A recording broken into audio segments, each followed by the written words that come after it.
আসসালামু আলাইকুম প্রিয় দর্শক, অনেক বড় একটা বিরতির পর আবারও আপনাদের সামনে আসলাম নতুন একটা ভিডিও নিয়ে। আমি এর আগে আপনাদের বিফ কাচ্চি, চিকেন কাচ্চি এবং মাটন কাচ্চি করে দেখিয়েছি, কিন্তু অনেকেই কাচ্চি বিরিয়ানি পারফেক্টভাবে তৈরি করতে নানা রকমের সমস্যায় পড়েন।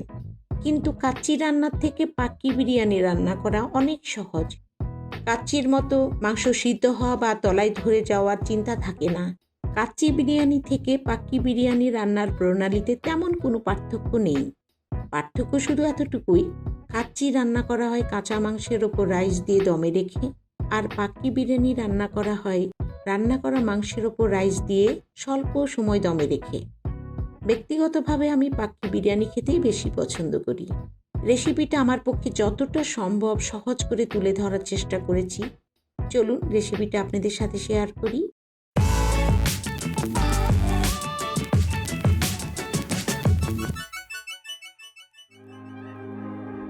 আমি এখানে গরুর মাংস নিয়েছি, আপনারা এখানে খাসির মাংস বা মুরগির মাংস দিয়েও করতে পারেন। উপকরণের পরিমাণ হবে মাংস যতটুকু, চাল হবে তার থেকে অর্ধেক, আর চাল যতটুকু তার থেকে অর্ধেক হবে আলু। এটা একটা সঠিক মাপ। বিরিয়ানিটা যে পাত্রে রান্না করব সেই পাত্রে আমি এখন মাংসটা ম্যারিনেট করে নিচ্ছি। আমি এখানে 1 কেজি মাংস নিয়েছি। মাংসের মধ্যে এখন দিচ্ছি পানি ঝরানো 2 টেবিল চামচ টক দই, তবে পানি সহ হলে হাফ বাটি দিবেন। সেই সাথে পেঁয়াজ বাটা হাফ বাটি, আদা রসুন পেস্ট 2 টেবিল চামচ, কাঁচামরিচ বাটা 1 টেবিল চামচ, তবে আপনারা ঝাল কম খেলে আস্ত কাঁচামরিচই দিবেন। স্কিন সহ পেঁপে বাটা 1 টেবিল চামচ, লাল মরিচের গুঁড়া 2 চা চামচ, লবণ স্বাদ মতো। আর যেই তেলে আমি পেঁয়াজ বেরেস্তা করেছিলাম সেখান থেকে আমি হাফ বাটি দিয়ে দিলাম। এবার দিয়ে দিচ্ছি 2 টেবিল চামচ বিরিয়ানি মশলা। এর সাথে আমি জায়ফল জয়ত্রী গুঁড়ো করে দিয়েছি হাফ চা চামচ।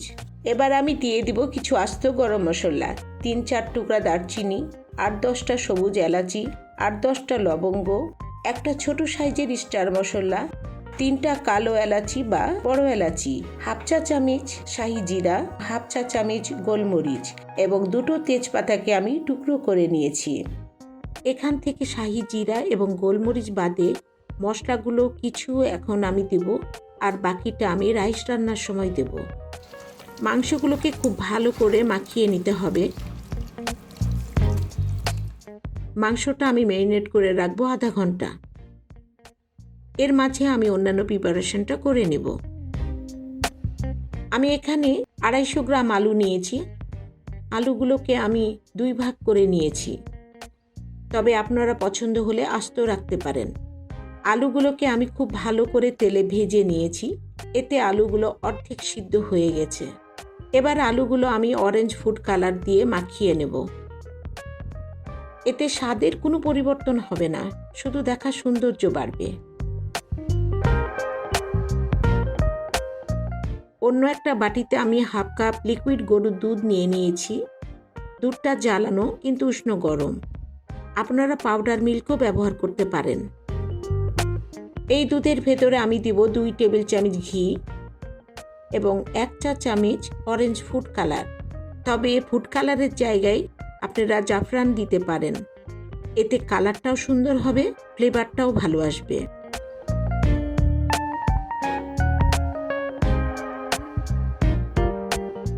আমি এখানে 500 গ্রাম বাসমতি চাল নিয়েছি। এখন এই চালটা ধুয়ে আধা ঘন্টা ভিজিয়ে রাখবো। এবার রান্নার প্রিপারেশনে চলে যাব। ম্যারিনেট করা মাংসটা রান্নার জন্য চুলায় বসিয়ে দিলাম। আমি 4-5টা কাঠবাদাম, 4-5টা কাজু বাদাম ভিজিয়ে রেখেছিলাম, ওটা পেস্ট করে নিয়েছি, সেটা দিয়ে দিলাম। এইটা আপনারা ম্যারিনেট করার সময়তেও দিতে পারেন। এখন মাংসটা কিছুক্ষণ কষিয়ে তারপর পানি দিয়ে প্রায় 90 ভাগ আমি সিদ্ধ করে নিব।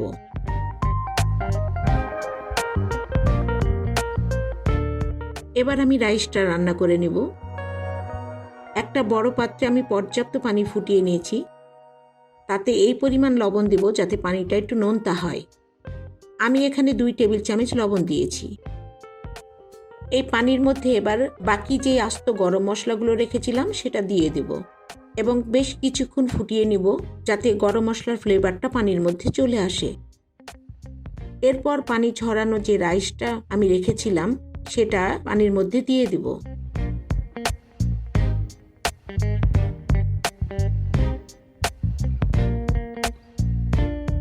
কাচ্চি রান্নাতে আমরা সাধারণত 70 থেকে 80% চাল সিদ্ধ করে নেই, কিন্তু পাক্কি রান্নার ক্ষেত্রে আমরা 90% সিদ্ধ করে নেব, বাকি 10% সিদ্ধ হবে দমে।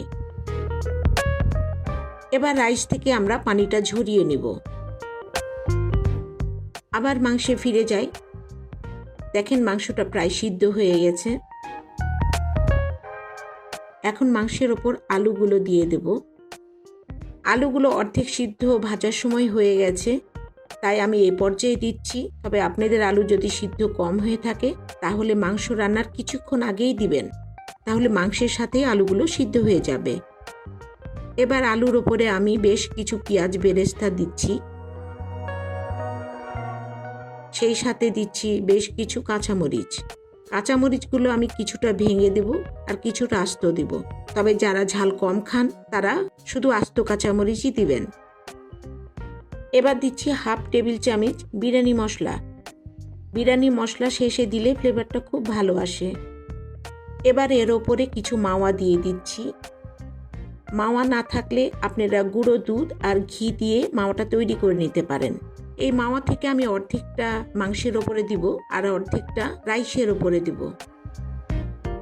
এবার মাংসের ওপর পানি ঝরানো রাইসটা দিয়ে পুরো মাংসটা ঢেকে দেব। রাইসটা খুব সুন্দরভাবে ছড়িয়ে সমান করে দিতে হবে।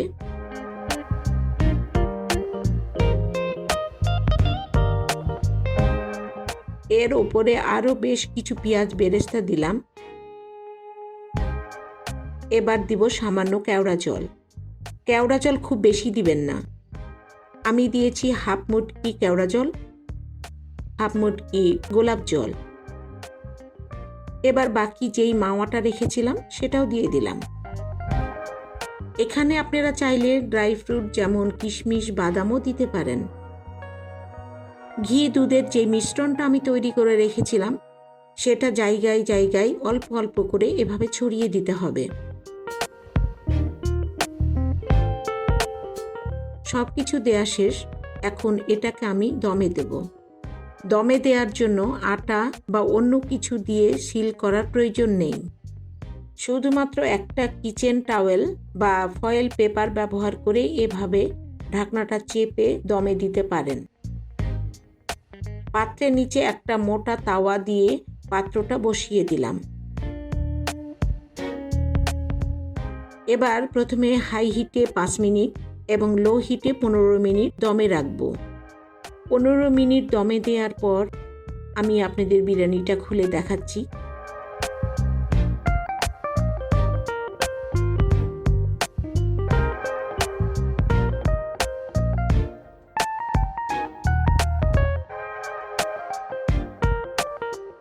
দেখুন কি সুন্দর ঝরঝরে এবং পারফেক্ট বিরিয়ানি হয়েছে। আশা করছি রেসিপিটা আপনাদের ভালো লেগেছে। পাক্কি বিরিয়ানির পুরো প্রণালীটা আমি ভিডিওর নিচে ডেসক্রিপশন বক্সে দিয়ে দেব। তারপরে কোনো প্রবলেম থাকলে কমেন্টে জানাবেন, আমি আপনাদের উত্তর দেওয়ার চেষ্টা করব। আজ এ পর্যন্তই। আল্লাহ হাফেজ।